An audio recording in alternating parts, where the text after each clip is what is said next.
Hey, what's up guys, Riff here. So there's been a lot of discussion and drama involving the recent release of Ghost of Yotei. Now, oddly enough, every viral post talking about this game is mainly coming from shills, but it's not sharing gameplay or the story. Rather, they're making posts coping about this game's release, or even trying to provide misdirections and straw men to say that things like misogyny and sexism are the reason why this game's not selling more copies. So we have a lot of things to discuss in today's video, but let's start off with an update about this Ghost of Yotei dev named Drew. We talked about them over the past couple of weeks. They immediately came out after the assassination of Charlie Kirk and shared posts on Blue Sky celebrating his assassination and even glorifying political violence generally. And then they would proceed to double down, saying they've been noticed by Twitter. And then they would, I guess, triple down shortly after that, saying if they lose their dream job over this, they would do it again 100 times stronger. And then, well, they found out they were fired by Sucker Punch. And then we would get some explanation from the co-founder of Sucker Punch, where they made this very bold statement where they said Drew's no longer employed there and that they think they're aligned as a studio, that making fun of or celebrating someone's murder is a deal breaker, and that they condemn it, kind of, and that's sort of their studio, and that's kind of where they are. Amazing stuff from them.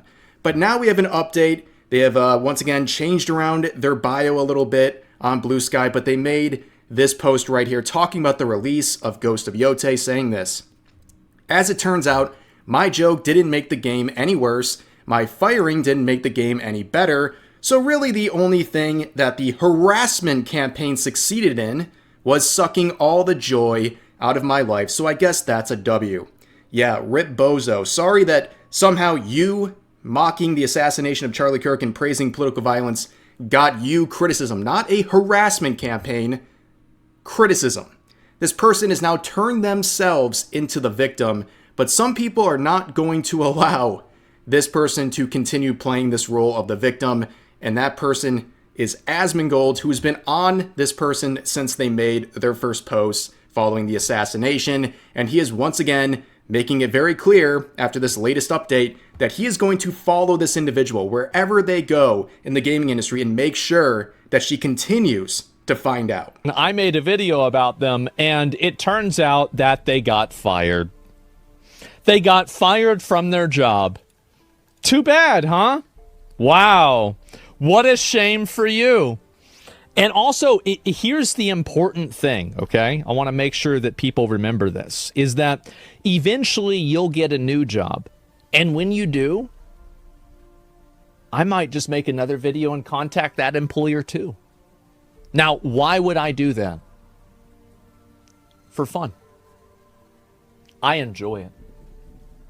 I like it. It's a nice pastime for me. F them. That's why. Yeah, make an example about them. Yeah, exactly. That's it. And yeah, it turns out that my joke didn't make the game do any worse. How do you know that? Like, what a stupid comment to make. How do you know that it didn't make the game do worse whenever you don't have a use case and a control group for the game not doing worse? Play stupid games, win stupid prizes. I mean, what happened to consequence culture? I think this is very fair. I don't think anybody should want someone like that in the gaming industry, right?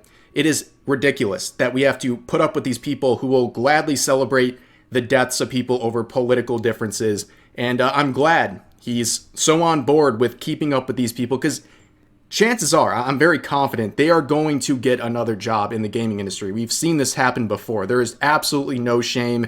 These people are celebrated amongst many of their peers in the industry. So now let's return to Ghost of Yotei and its release. Like I said earlier in the video, there's a very weird phenomenon going on Twitter where there's viral tweets talking about this game, but they're not celebrating the gameplay or the story, and they're made by the shills and the supporters of it. So what are they talking about? Well, they're talking about a bunch of very weird things that really have nothing to do with anything, and they're really just creating straw men to complain about. And to clarify right here as well, it has been reported that they have cleared 2 million sales in these first couple of days since the release, which is not too surprising. A lot of people are mocking the boycotting of this game because of various things members of their team have said, but nobody ever came out and said this game wasn't going to sell millions of copies. It is following up Ghost of Tsushima, which sold, I believe, like 13 million copies. This game was destined for success, and the game itself is well liked by most people. Some people think it's boring, some people enjoy it, but it has enough gas in the tank to make millions of sales. But of course, what are people featuring? Scenery. Cooking. Like this person saying it's a 10 out of 10. And they can cook and flip it and move it so it doesn't burn. Wow, such gameplay. And also, apparently, foxes will cheer you on as you cut bamboo. Amazing stuff. It reminds you of Assassin's Creed, doesn't it? Where it seems like they would promote everything but the actual gameplay and story. And oddly enough, they're one of the first ones to congratulate the official release of this game. And it's just kind of ironic to see that interaction. But another focus of a lot of the drama has been, of course, Erika Ishii, who is the person behind the main protagonist and also a proud member of Antifa. Yes, a designated domestic terrorist organization, because apparently in the gaming industry, you can be a member of a terrorist organization and they will not punish you. Amazing stuff. Totally not a ridiculous thing to happen, but there's been discussions, again, about the design of her character, obviously inspired by her, and people are criticizing it and making fun of it as well. And it sparked another debate about appealing character designs. It must be like the 100th time in the last year this has happened. But there was this tweet saying maybe we owe Ubisoft an apology, showing Naoe from Assassin's Creed Shadows versus, of course, Ghost of Yotei. But I don't think anyone was ever complaining about Naoe from Assassin's Creed Shadows. I think she has an appealing model. It's just the gameplay and the story and the other controversies surrounding the team at Ubisoft that was the issue with that game. But the quote here is what's really sending me. It's a Twitter-coded post. I'm going to use their language. They say everything is coded. This is a Twitter-coded post right here because nobody, not even a genuine misogynist, could come up with something like this. So the progressive person right here says this: "Oh no, my Asian woman looks like an Asian woman instead of a sex doll." Let's just call this person the CEO of misogyny. This is amazing. So, number one, they're implying, based on the context, that Asian women, when they look like how they're supposed to, are ugly. And then the second part implies that if a woman is attractive, she is nothing more than a sex doll. Like I said, a genuine misogynist couldn't come up with a post like this, getting 2 jabs in one short sentence. It's actually impressive how insane these people are. But Asmongold makes another appearance in this video because he recently talked about some other Naughty Dog drama, and he was looking at Intergalactic, and he came up with a theory, a good tool, if you will, to really address anyone, but women in particular, when they're trying to praise ugly female character designs. There is no audience benefit to having an ugly female protagonist. I'm sorry. There's not. Nobody wants it. Nobody advocates for it. And if you think that's not true, go ahead and next time you see one of the girls that are talking about how good these characters look, give them a compliment and tell them that they look like this character. You'll see them switch up real quick. You'll get blocked. Running error of grief. Oh, yeah. We know that the studio will be taking on the sci-fi realm next with Intergalactic: The Heretic Prophet. You look like Lizzo, yeah, the Lizzo thing, yeah, exactly. Lizzo's so beautiful. Okay, well, you look like Lizzo. What the wrong with you? Exactly. No, I don't. Why? What's bad about that? I thought she was beautiful. It's super effective. Yeah, this is a really good one. If you have a little tool belt that helps you point out people's hypocrisy on social media, an old one we used all the time on this channel was your likes are public, right? Because back in the day, Twitter likes were public, and especially in scenarios where people were complaining about types of fictional content, you would almost always find that type of fictional content in their likes. It was very, very effective, but of course, it's outdated because Twitter likes are now private. But if you want a replacement, if you want to fill in that socket on the old tool belt, this is a great one right here. Yes, they will get very upset. You will catch a block, and it is a very effective tool to say the least. But what he's saying is not wrong. There have been studies and reports to show that people favor these appealing character designs. And I always go back to this poll by Mark Tyminski, who is the creator of Lords of the Fallen. He came up with this poll. He's made many polls where he's asking gamers for their opinion on things, and he takes it into heart for his own games, and he also just kind of gets a general sense of what people are thinking across the board. And this question, with 11,000 votes, basically asks, should lead video game characters be widely considered attractive / aspirational by the vast majority of players? And 84.4% of people said yes. Only 2.5% said no, and 13.1% said they don't care. So if you're making unappealing character designs, you are at best maybe getting 15% of people's interest, because these people don't care one way or another. So you're really just appealing to these two demographics. This is your choice right here. Either you go with the 2.5% who don't want that, or you go with the 84.4% who do want attractive and aspirational character designs. It's literally a no-brainer, and yet every day on Twitter, you see another viral post complaining about this sort of dynamic and saying that people are sexist for wanting attractive or appealing character designs, and they would also say stuff like women would never want any of this sort of stuff. It's total BS, if you're asking me. But of course, it doesn't end there. Here's another post that got a lot of attention, almost 3 million views, where this individual says, if you can't stand women in video games, this year sure sucked for you. I mean, I like how they snuck in characters that literally nobody had a problem with. I mean, they even put in hornets.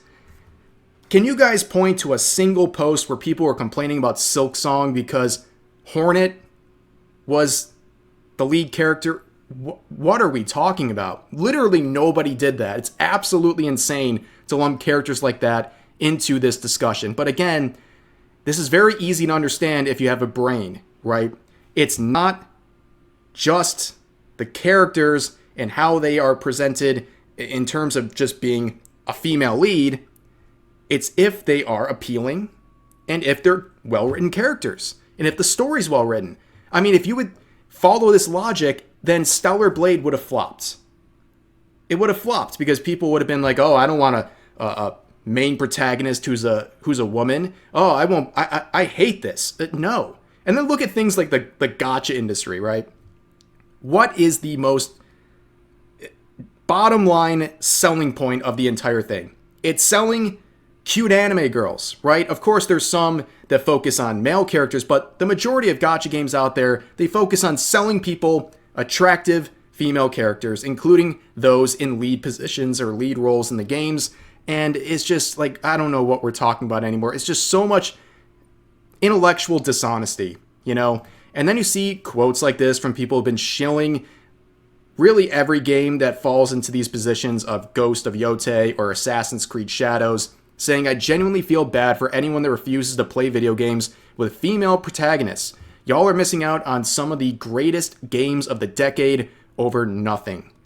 I wouldn't say it's over nothing, and it's not just because there is a female lead of Ghost of Yotei, it's because people don't want to support a game and a company that has people who are not only celebrating political violence, but are openly saying they are a part of a designated domestic terrorist organization. That is a no-no for a lot of people. A lot of people saw that and said, that's all I need to know. That's all I need to know. And honestly, with the pressure put on Erika Ishii, if she was a smaller part of Sucker Punch, I think they would have fired her. They would have been pressured into it, just like they did with that Drew person. But because she is the face of the game, they wouldn't do it. They know they would have hurt their sales, so instead, they didn't do it. But that is why people are upset with this game. It's not because there is a female protagonist. It's so much cope. But here's a quote from Tectone on that latest post saying, "Y'all are looking for misogyny where it doesn't exist. People like female leads and female characters. What people don't like is poorly written female characters, the forced uglification of female characters, the yes girl boss characters. It's annoying, it's irritating, and it's worst of all, it's beyond immersion breaking." That's really all you got to say about this. Ghost of Yotei, again, like I said, is going to sell millions of copies. It'll probably be a financial success. But the question is, how much did they lose out on by having these psychos in their employment? Some former, some current.